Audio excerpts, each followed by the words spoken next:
Curious about the difference between lease to own and pay monthly with Affirm? Let's break it down clearly so you can choose the best option for your budget. Option 1, pay monthly. This is the most common Affirm plan. You make equal monthly payments over a set time, like 3, 6, or 12 months. Interest may apply depending on your credit. There's no hidden fee and no late fees. You own the item immediately. It's yours once you check out. Option 2, lease to own via partner services like Catapult. This option appears when you don't qualify for Affirm's regular financing. It's a lease agreement instead of a loan. You don't own the item up front.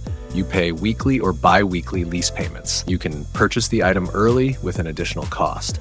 If you cancel early, you return the item but don't get all your money back. Key differences. Pay monthly equals instant ownership. Lease to own equals ownership after final payment or early purchase. Costs lease to own often ends up more expensive over time. Flexibility.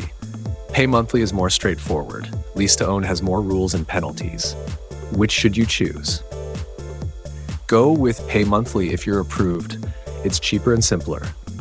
Use lease to own only if you need the item and don't qualify for regular credit. That's your quick guide. Like and follow for more smart money tips.